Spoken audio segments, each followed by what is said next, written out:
Hi guys, it's Bienja Eastham and welcome back to B's Show. Today I have Lily Hoffman with me, and basically we're going to be talking about how she handles her workload and her course load, and basically the pros and cons of having a job in the customer service retail area. So let's kick it off. How long have you had your current job? A little over a year now.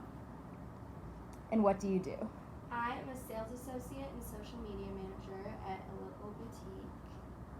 So what are your schedules like, and how do you Like with school too? with school too? So I take 15 credit hours and I take class Monday through Thursday. I've been working like 4 to 5 days a week on top of that. I actually decreased my hours recently. So now I'm working slightly less, but I do like to obviously work when I can, as much as I can, and also make time for school. And how did you go about reducing your hours? Because I know a lot of people already don't like hiring students because of the obvious. They have a course load, so it's basically 2 jobs. Yes. So last year I started working there, and I feel like last year I had a lot less homework than I do now. So my classes weren't as much of a what's the word? Burden almost. Yeah, like as much of a commitment even. Like I didn't have as much outside of class work to do, but now I have a lot more of that, and I didn't really take that into consideration when giving her my availability for this semester because I hadn't really had to worry about it as much before. So now that is something I have to take into account, like time for homework, writing papers and stuff a lot more. I kind of just told her, and we are a little bit short-staffed right now, so I was a little nervous asking her. But, it was one of those situations where I just kind of had to put myself first and put school first because I felt like I wasn't working as hard as I could. And I just kind of said, hey, I'm feeling a little overwhelmed with school and the workload right now. Is there any way I could reduce my hours a little bit? And, just got to the point, and she was really understanding, my boss, and she was totally fine with that. And as she has reduced my hours a little bit, I've noticed I have a lot more time to balance my homework. Yeah, I can speak from personal experience. I always feel like it's a battle because it's like you want the hours because you want the money, but it's also like I need to do good in class. So it's like kind of where do you cut that 50-50 almost, and you shouldn't have to rush on your homework assignments to go to work. Or rush and leave class early to go to work. Right. Because I was having to do that last semester. I had a class that got out at 4:20, and I had to get across town by 5 for work, and I just was having to leave class early sometimes, and I was just like, I cannot keep doing this. I need to put school first while I'm in college. So. And with your job, I believe you said you had 4 different locations in Louisville that are completely in different areas. Yes, so we have a location. I don't know if everyone is familiar with Louisville, but we have a location, some in St. Matthews area, but then we even have some out in Middletown. So getting from Bellarmine's campus all the way out to Middletown, especially lately there's been a lot of construction traffic, it's just a big hassle.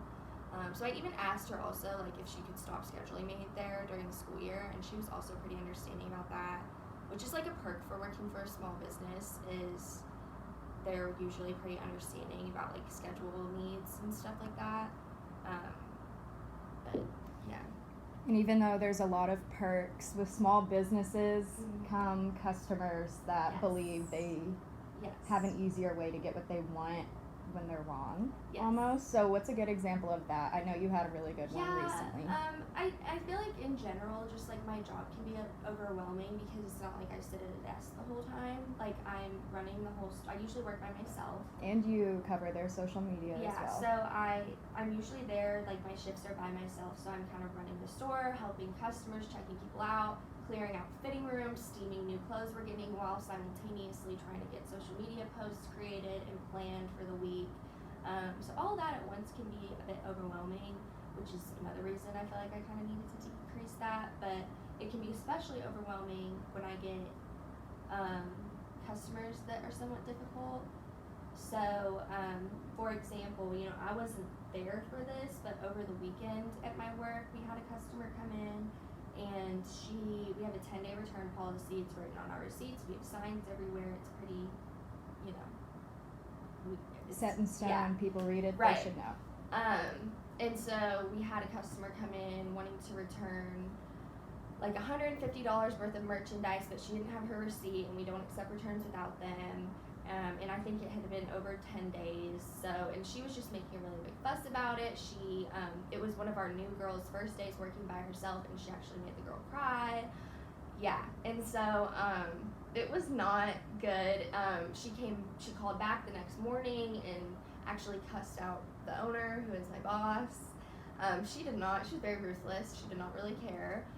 She came back in that same day to one of our locations, and we obviously were not going to give her money back because it wasn't a valid return, but we were willing to compromise with her and give her money back on a gift card as in-store credit. And so she didn't want to take that option because she wanted her money, but she finally accepted it and took it on a gift card, and then she remained in the store for several hours, eventually harassing customers, trying to sell them the gift card so that they would buy it and she would get money. And we actually had to get Westport, because it was in Westport Village, and we had to get their security involved. And so it's really hard to kind of draw the line with customers like that of like, are they an actual threat, or should I just is it even worth it, you know?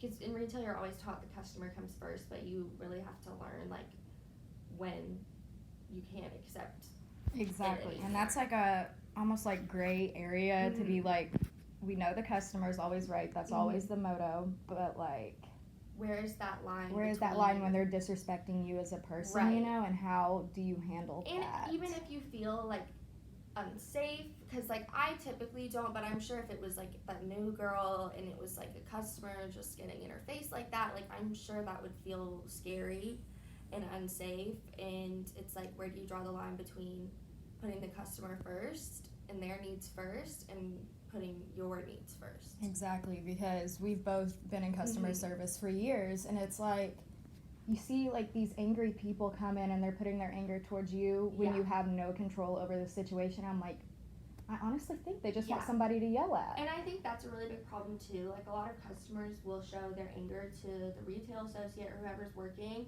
And I think it's just important for people to understand that a lot of times the person you're talking to isn't the one that's in charge of the policy you're upset about.